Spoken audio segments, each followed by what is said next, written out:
Hi, welcome to Myers ASMR. Thanks for joining me. I just need a piece of chocolate before I get into today's story time. How are you doing?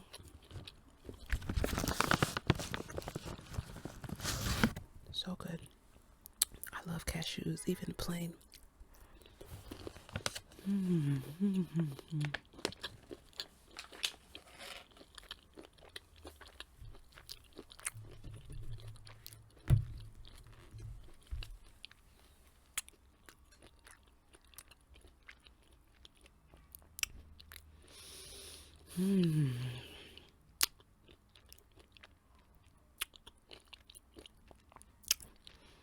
So chocolatey.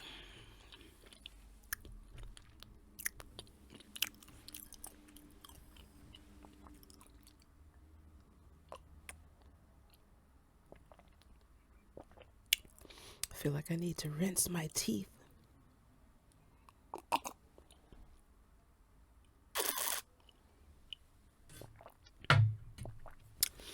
That's peppermint tea. Well, yippee, let's get back into it.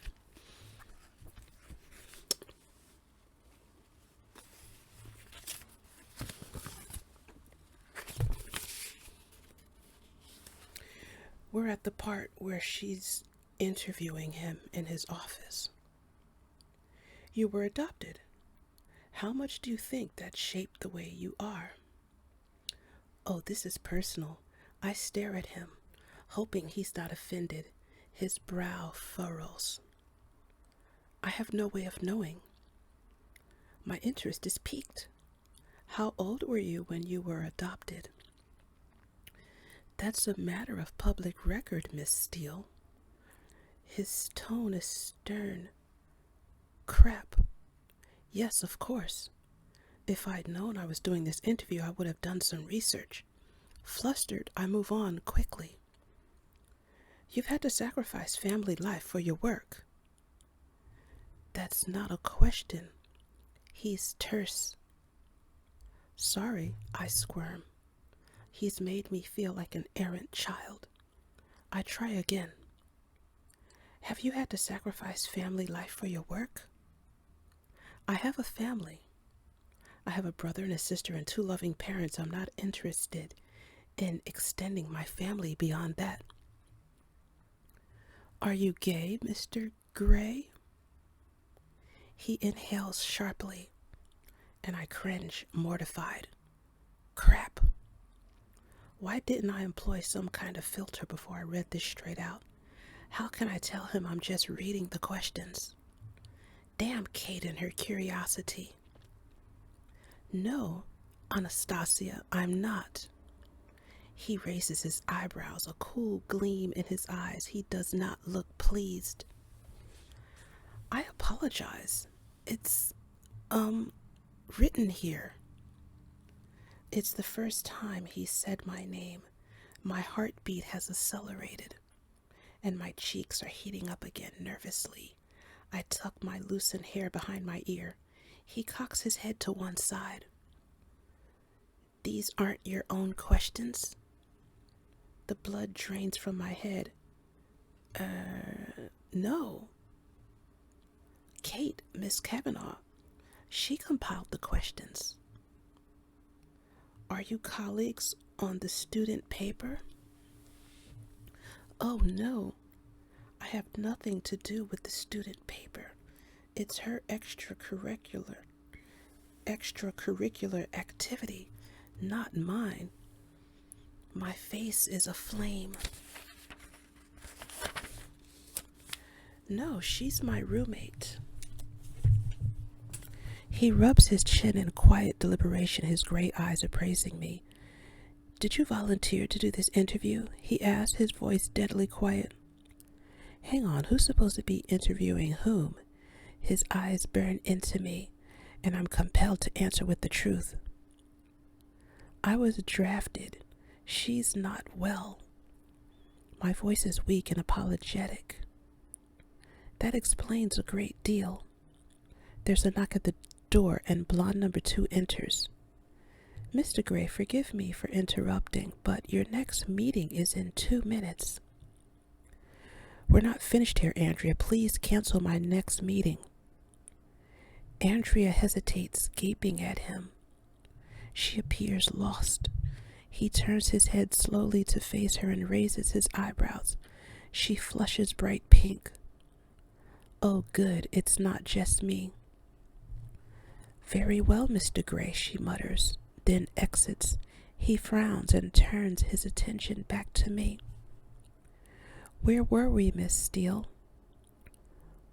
Oh, we're back to Miss Steele now. Please don't let me keep you from anything. I want to know about you. I think that's only fair. His eyes are alight with curiosity. Double crap. Where's he going with this? He places his elbows on the arms of the chair and steeples his fingers in front of his mouth. His mouth is very distracting. I swallow. There's not much to know. What are your plans after you graduate? I shrug, thrown by his interest. Move to Seattle with Kate, find a job. I haven't really thought beyond my finals. I haven't made any plans, Mr. Gray. I just need to get through my final exams, which I should be studying for right now rather than sitting in your palatial, swanky, sterile office feeling uncomfortable under your penetrating gaze. We run an excellent internship program here, he says quietly. I raise my eyebrows in surprise. Is he offering me a job? Oh, I'll bear that in mind, I murmur, confounded, though I'm not sure I'd fit in here. Oh no, I'm musing out loud again. Why do you say that? He tilts his head to one side, intrigued, a hint of a smile playing on his lips. It's obvious, isn't it? I'm uncoordinated, scruffy, and I'm not blonde. Not to me. His gaze is intense, all humor gone, and strange muscles deep in my belly clench. Suddenly, I tear my eyes away from his scrutiny and stare blindly down at my knotted fingers. What's going on? I have to go now. I lean forward to retrieve the recorder. Would you like me to show you around? He asks. I'm sure you're far too busy, Mr. Gray, and I do have a long drive. You're going back to Vancouver? He sounds surprised, anxious even. He glances out of the window. It's begun to rain. Well, you'd better drive carefully. His voice is stern, authoritative. Why should he care? Did you get everything you need? He adds. Yes, sir, I reply, packing the recorder into my backpack. His eyes narrow speculatively. Thank you for the interview, Mr. Gray. The pleasure's been all mine, he says, polite as ever.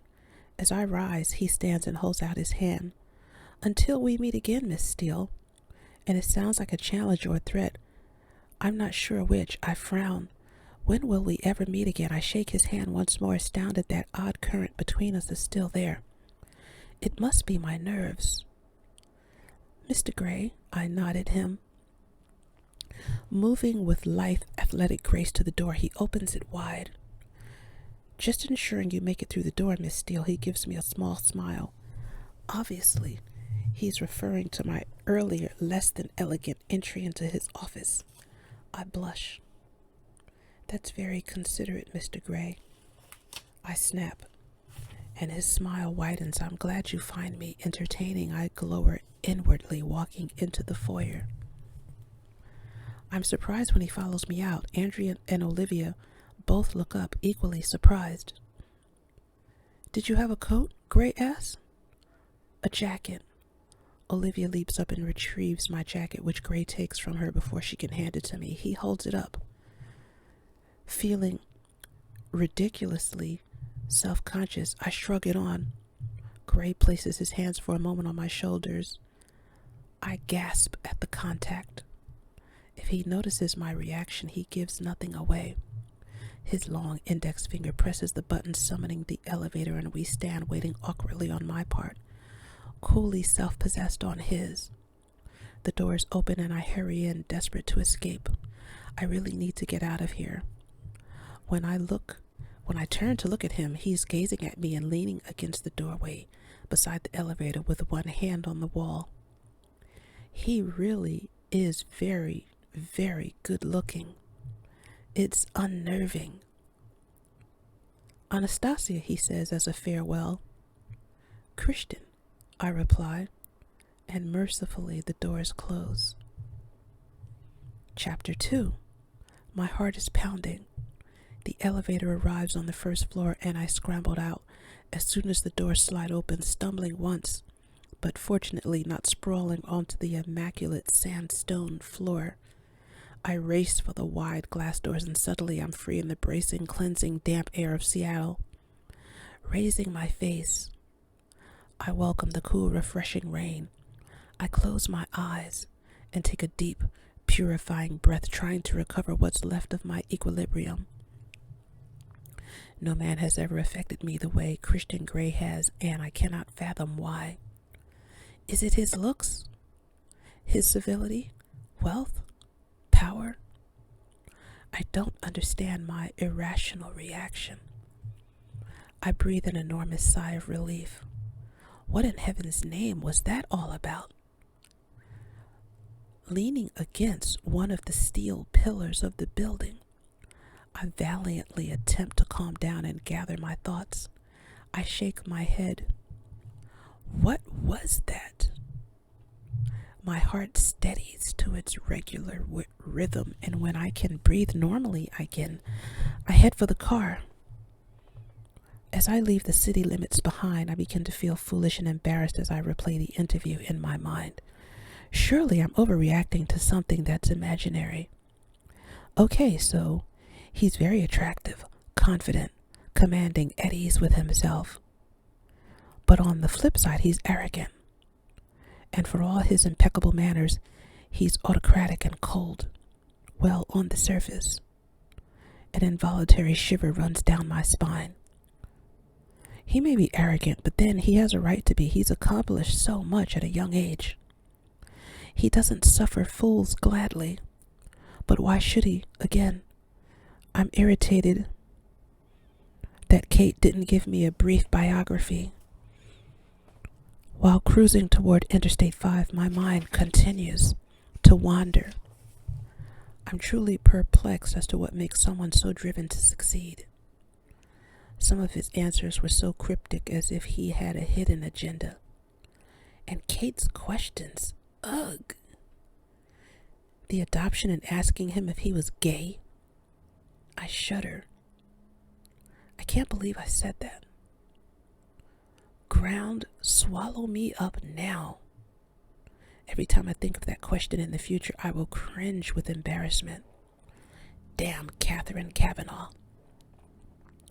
I check the speedometer.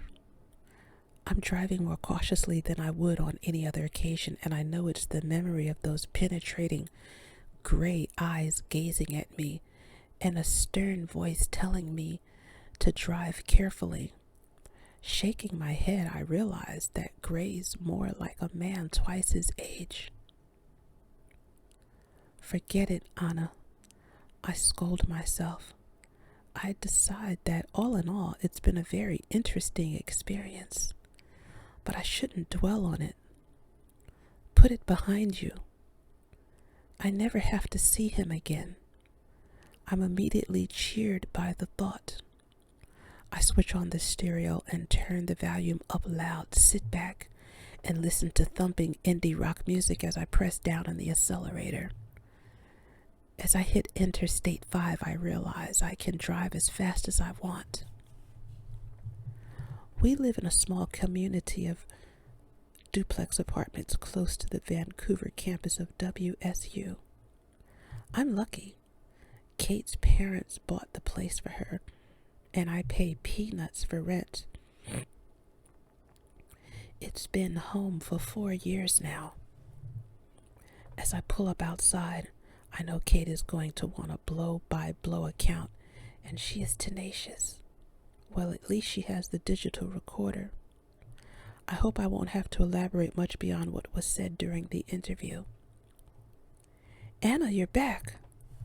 Kate sits in our living area surrounded by books. She's clearly been studying for finals. She's still in her pink flannel pajamas decorated with cute little rabbits, the ones she reserves for the aftermath of breaking up with boyfriends, for assorted illnesses, and for general moody depression. She bounds up to me and hugs me hard. I was beginning to worry. I expected you back sooner. Oh, I thought I made good time considering the interview ran over. I waved the digital recorder at her. Well, that concludes today's story time. Thanks for watching and listening. Catch me